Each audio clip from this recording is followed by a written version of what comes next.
हजारों करोड़ का माल जाता है यहाँ से विदेशों में। सोना है ये सोना। इज्जत करता है लोग आपकी, इज्जत नहीं करते हैं, डरते हैं सब। पर डर की यही दिक्कत है, कभी भी खत्म हो सकता है। आज की ये कहानी है एक अमेरिकन क्रिमिनल की। अमेरिका का एक ऐसा गैंगस्टर जिसे आवाम का नंबर 1 दुश्मन कहा जाता था, और उसका नाम है जॉन डिलिंजर। जॉन का जन्म 22 जनवरी 1903 में इंडियाना में हुआ था। उसे बचपन में ना सब जॉनी कहकर बुलाते थे, लेकिन जैसे ही ये जवान हुआ इसका नाम जैक रैबिट रख दिया गया था, क्योंकि ये क्राइम करने के बाद पुलिस से बहुत फुर्ती से भागा करता था।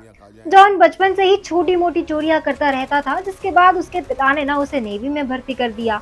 कुछ महीने वहां सीखने के बाद ना उसका मन वहां नहीं लगा और एक दिन सबसे छुप कर ना वो वहां से भी भाग जाता है। फिर वापस अपने होम टाउन आ जाता है। वापस आने के बाद उसने 1924 में बड़े अपराध की तरफ अपना पहला कदम रखा। काफी समय से उसकी नजर इंडियाना के ग्रोसरी शॉप पर थी। उसने सोचा कि अब वो उस ग्रोसरी शॉप को ना अपना निशाना बनाएगा, और एक दिन मौका पाते ही उसने अपने कुछ दोस्तों के साथ उस ग्रोसरी शॉप को ना लूट लिया। पर उसकी पहली लूट में किस्मत ने ना उसका साथ नहीं दिया। जैसे ही वो ग्रोसरी शॉप लूट कर वहां से भागने लगा, पुलिस उसके पीछे पड़ी और काफी दूर पीछा करने के बाद वो पुलिस के हाथों लग जाता है और पुलिस उसे गिरफ्तार कर लेती है। जेल में रहकर वो कई चोरों से मिलता है और उनके एक्सपीरियंस को जानता है, लेकिन अब उसका मन ना जेल में भी नहीं लग रहा था। इसलिए कुछ दिनों वहां रहने के बाद वो जेल से फरार हो गया और अपनी गैंग को लेकर शिकागो भाग आया। वो सभी शिकागो पहुंच जाते हैं और वहां जॉन डिलिंजर अपनी गैंग को चोरी और डकैती के लिए ना ट्रेनिंग देना शुरू कर देता है।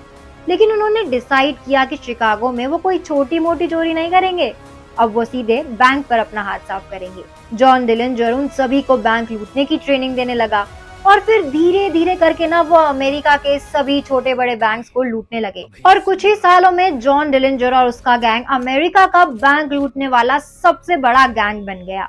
1924 में जॉन डिलिंजर की मुलाकात बैरल से होती है और उसे ना वो बहुत पसंद आती है, जिसके बाद वो उससे शादी कर लेता है। लेकिन शादी के बाद उनके एक्सपेंसेस बढ़ने लगे थे। चोरी और लूट की भी कोई कंफर्म टाइमिंग नहीं होती थी। उसे महसूस हुआ कि उसके पास परमानेंट इनकम का कोई भी जरिया नहीं है। इसलिए उसने अब ये डिसाइड किया कि अब वो अपनी वाइफ की जरूरतों को पूरा करने के लिए ना एक परमानेंट इनकम का इंतजाम करेगा, और उसने खुद के लिए एक नौकरी ढूंढनी शुरू कर दी। शुरुआती समय में तो जॉन को कहीं नौकरी नहीं मिल रही थी, क्योंकि वो ना ही ज्यादा पढ़ा लिखा था और ना ही उसके पास कोई खास स्किल थी। लेकिन फिर बहुत ढूंढने के बाद ना उसे एक सोफा बनाने वाली दुकान में नौकरी मिलती है। उसका काम था लकड़ियों पर गद्दी लगाना। इसी दौरान उसकी मुलाकात कुछ बास्केटबॉल प्लेयर से होती है। उनको खेलता हुआ देख जॉन डिलिंजर का इंटरेस्ट बास्केटबॉल में बढ़ता है और वो उनके साथ खेलने लगता है। उनके बीच गहरी दोस्ती हो जाती है। 1924 में उसके ही बास्केटबॉल टीम के एक मेंबर ने उसे बताया कि हर रोज एक दुकानदार पैसों से भरा हुआ बैग लेकर ना उनके ग्राउंड के सामने से गुजरता है।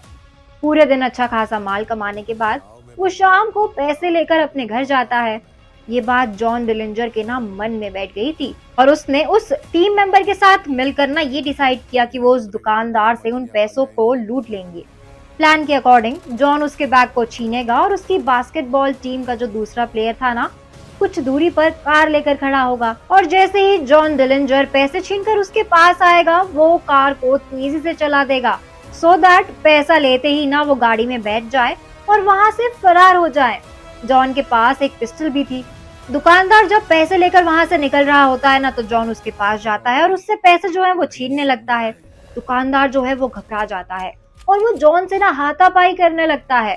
इसी दौरान जॉन की जो बंदूक होती है ना वो जमीन पर गिर जाती है और मौका पाते ही वो जो दुकानदार होता है ना वो पिस्टल को उठा लेता है और जॉन के ऊपर ट्रिगर करता है। ये देखकर जॉन ना डर जाता है और कार की तरफ भागने लगता है। इसी शोर को सुनकर चौराहे की पुलिस भी वहां आ जाती है, जिसे देखकर कार में बैठा जो बास्केटबॉल टीम का प्लेयर है ना वो डर जाता है।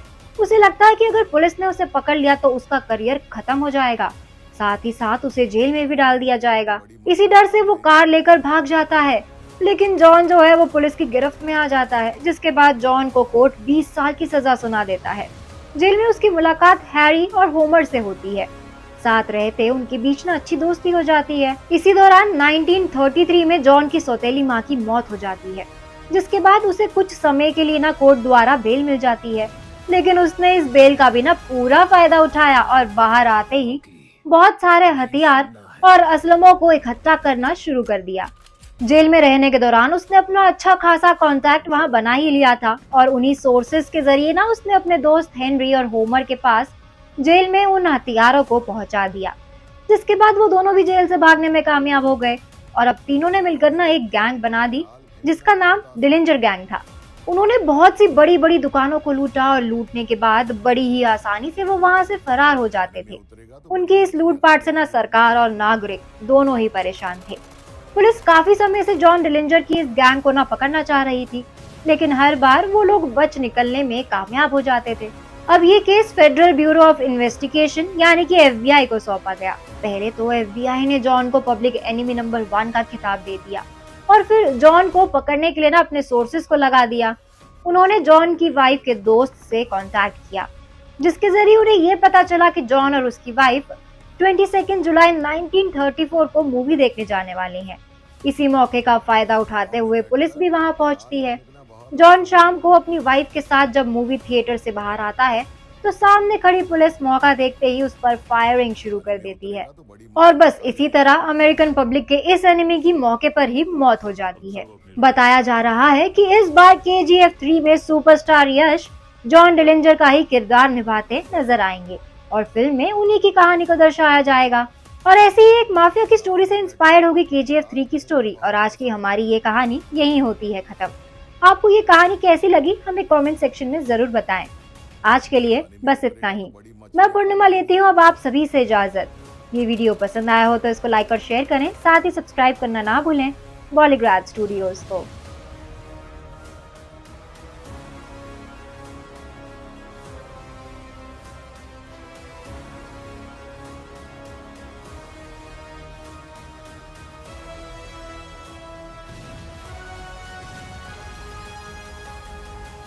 रॉकी अभी जिंदा है।